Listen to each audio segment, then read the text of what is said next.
Good morning from Cape Cod, Massachusetts. Being online in church has moved from being a novelty to being a wonderful routine. And I believe that joining you in worship at St. Paul's is a privilege and a blessing. Frederica and I are grateful for the community gathered here that does indeed welcome everyone, no matter where they are. I've been going to church for a long time. Although I don't remember arriving in the church nursery when I was less than a month old, I do recall being in Mrs. Stoltz's Sunday school class from about age 2, where she welcomed us all with open arms, told us Bible stories, and taught us songs about how God loved all the little children of the world. No matter how naughty we might have been during the week, the message we heard on Sunday was unconditional about God's love in creation, and this was shown without hesitation by Mrs. Stoltz. This same message is what we heard about St. Paul's nearly 20 years ago from our friend Wally. We came to visit, and wow, we were hooked. What did we find? Opportunities to experience liturgy being rethought and lived out according to the care of all people and creation, being in community, and forming friendships with fabulous people at parish retreats, and of course, the delight of music in this space, supported so well by the marvelous Skinner organ. And that's just the tip of the iceberg, folks. I've served as a church musician for more than a half century in churches both big and small, high and low, rich and poor.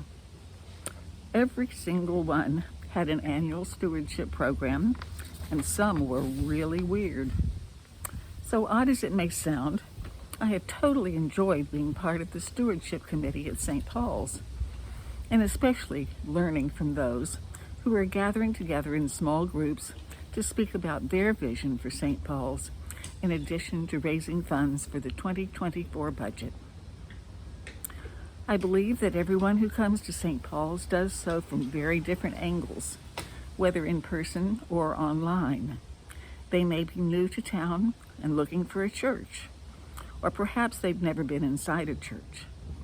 They may come for a special service such as a wedding or a funeral, or a particular life event may draw them to a place that offers quiet beauty as a way to grapple with life.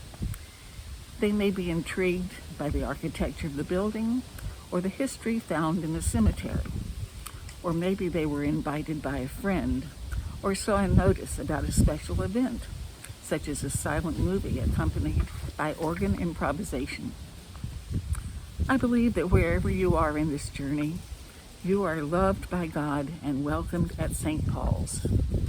There are many ways to participate in the life and work of this parish, and making a pledge of support seems the least we can do in gratitude for so much we have together here. Matthew's Gospel speaks about treasures in heaven and on earth, saying, "Where your treasure is, there your heart will be also." As we continue our work together in pledging our treasure to St. Paul's, I tend to think of that line a bit differently, and I encourage you also to consider, where your heart is, there your treasure will be also. My heart is with St. Paul's, and I believe yours is too. Together, we will have more than enough.